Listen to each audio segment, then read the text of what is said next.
Hey guys, it is Friday here in West Virginia, and today we're cracking open a couple different items. One of them I was going to say for a Mopar Monday, but I've already sold the truck and trailer out of the set, and I'm not sure when the buyer is going to want me to ship it.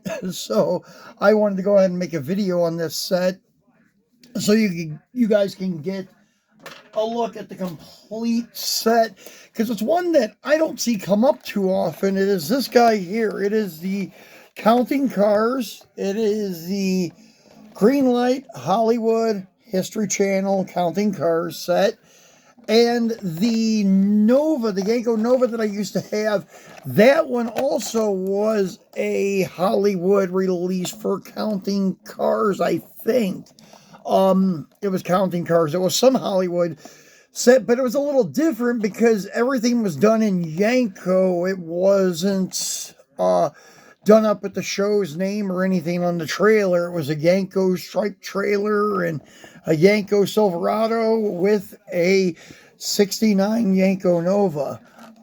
So this one here is one that I don't see too often. I bought it to get the Charger because I really like the way that Charger looks. It's the only red 68 I have, I think. I have a lot of 68s. Actually, I think I have this is the 10th one that I added to the collection. So I got 10 different Greenlight 68s that look stock. I don't buy the ones with the custom paint and stuff. I just get the ones that have like the stock paint jobs, and there's 10 of them, and I have another one on the way, so there's 11, maybe more than that out there. But out of all of those, this is the only bright red one. Now I do have a couple of red 69s. There's one that has a black top like this, and then there's one that's all red and has no vinyl top. But those are the only red Charger. Oh, I have a red 70. So those are the three second gen Chargers that I have. So this will be the fourth red one, but the first 68 done in red. So let's get this out and take a look at it. It doesn't really say anything about the TV series or anything. It just tells you what is in Series 8, and it came with the Beverly Hills Cop set, History Car Collectors, the Car Collectibles, sorry, the American Pickers 70 Chevelle, and the History Channel. This set here is a 2014 Ram 1500 for Counting Cars. So, anyways, the items it comes with is a 2014 Ram 1500, the 68 Dodge Charger, and an enclosed car hauler. So, and then you just open up the box. We'll cut around it like I did, and this little insert comes out, and we can take a look at each piece one at a time. So here is the Ram, which is nice. I mean, it's basic, but it is nice. There's no, I don't know, graphics or anything, just a plain white Ram. It's even got the basic truck, steel rims on it, which are cool. So a really nice looking truck for any type of situation. Could tow anything. That's why I like them when they're plain and they don't have the name of the movie or the show, or they don't try to paint the car or truck to match the car. Sometimes it works, but the problem is it only works for that set. For example, there's a really cool A-Team hitch and tow set, and it has a 2015 Silverado painted like the A-Team van, and it looks awesome. It really does. But outside of that set, it would look strange. It wouldn't be, in place towing something other than a A-Team van. But this guy here, you could tow anything with. So that's kind of cool. These do not have any opening parts on them, which, in my opinion, I prefer, because sometimes that really takes away from the body lines and such, like the casted-in mirrors. So Greenlight has a really nice Dodge truck casting.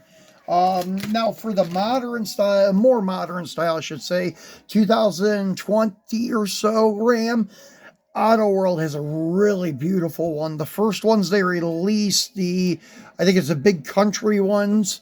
Those are really nice, the blue one and the maroon one. I had them, but I've gotten rid of them since I got back into my Lowriders. But anyways, enough about the Rams. So here's your trailer. And once again, Greenlight probably has the nicest trailers on the market. The door on these are hard to get opened. You really need to take a knife or something, small screwdriver, and pop it open. I'm not going to do that right now. But yeah, their trailers are most accurate for any company. These are better, much better than the M2, better than the Johnny Lightning Auto World ones. Now, the outside housing of the box is plastic, but I don't know, it's fine with me. The base is all metal. This is solid metal, and usually on the inside, oh, the door comes off. Yeah, that also works too. There's little eye holes here, and the melon slide in and stuff. But as you can see, there's an inlay on the metal base that's plastic, but it's designed to look like wood, which is really cool, and it makes it look a lot more realistic. So yeah, that is a very, very cool feature that they have on their trailers. So, once again, their trailers are the best. If you're looking for car trailers, go with Greenlight. You can't go wrong. Now for the last piece in this set, which is this beautiful red 68 Charger that looks pretty much bone stock except for the Kragers on it, but I'm not going to bother with trying to get rallies or Magnum 500s.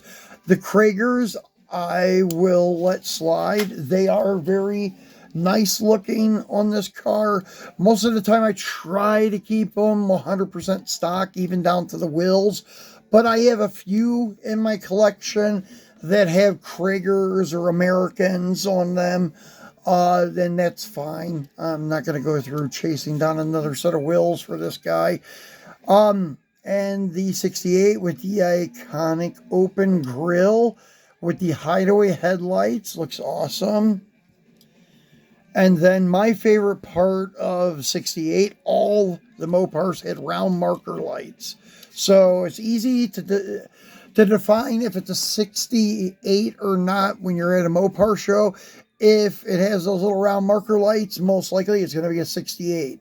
And the Charger outside of the front end, giving it away with the open grille and hideaway headlights, the round tail lights. That's also a 68 trait. And it's actually probably my favorite tail lights. The other ones look good, don't get me wrong. And I really like the 71s with the tail light louvers over them. But these round ones on the 68 just look really cool. Very nice looking car.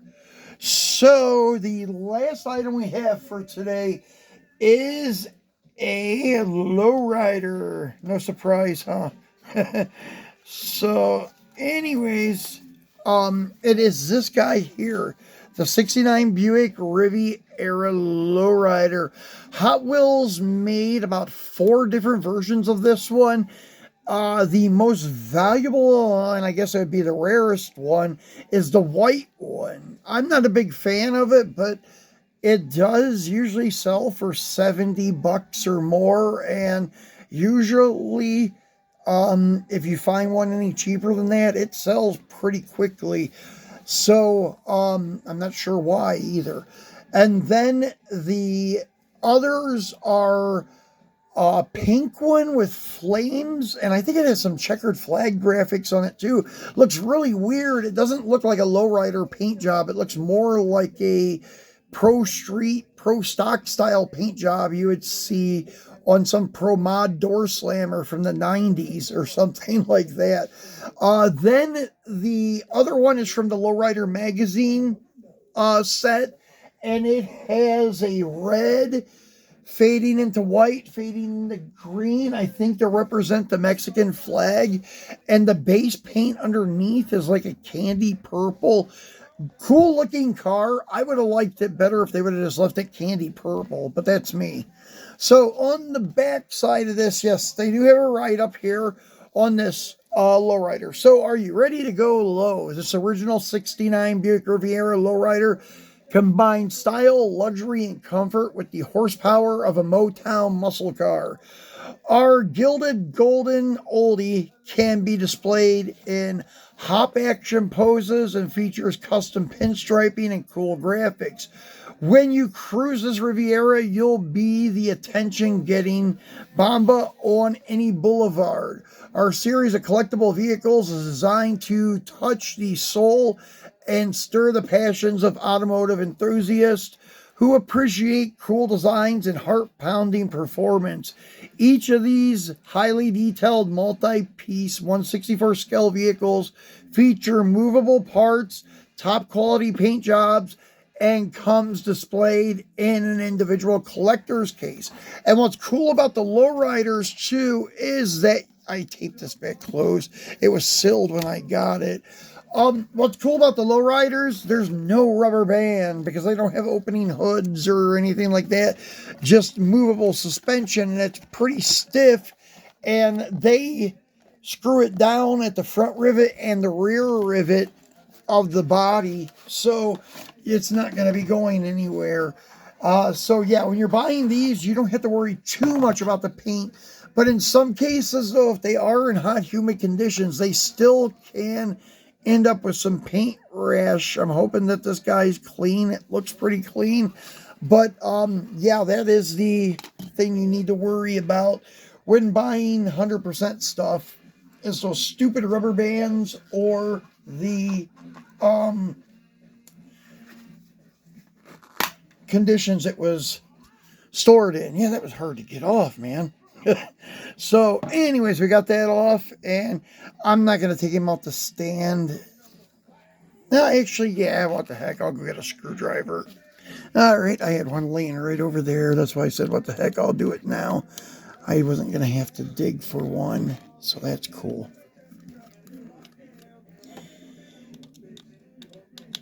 Yeah, and I guess Hot Wheels is releasing another vehicle in their lowrider lineup in the next month or two. It is the 47 or 48 Chevy Fleetmaster, and it has the same kind of setup with the front suspension and rear suspension on the pivot ball, so you can extend it like that. The rear end looks authentic. I don't mind it so much. The front end, it's okay. I like the A-arm style, or I like the Revell style. The Revell style is not as bulky, in my opinion, but everybody uses this pivot ball style because I guess it is the most durable and strongest. The new company Fineworks uses it. Auto World is releasing some lowriders with adjustable suspension this year, and their design is also the pivot ball. So it works, and it is durable. The A-frame style that you get from custom, like 3D printing people, those are pretty fragile. You have to be careful with them. And then the Revell style is also fragile, but if they would make it out of metal, it would probably not be fragile at all. But that was the problem back in the day. They were trying to save money, and they made those mainly, I think, for kids and adult collectors, but also kids. So they didn't waste a bunch of money on them. They made it affordable for everyone. But yeah, this style here lasts for a long time. There he is on 3-wheel. This is my favorite one because it's orange. I love orange lowriders. I love orange on pretty much any car. So anyways, that's it for our Free It Friday, guys. I'm going to come back again tomorrow and show you guys a beautiful custom my friend Gilbert Martinez made for me. I didn't show it to you when I got it a couple weeks ago. I forgot all about it. So we're going to do a video on it tomorrow. I did do a short about it. Well, with a Tupac song, because it looks like the car from Live and Die in LA. But it's a hardtop, not a convertible. So anyways, we'll show you guys that tomorrow. So turn on your notification bell so you know when I do drop that video, and enjoy the first part of your weekend.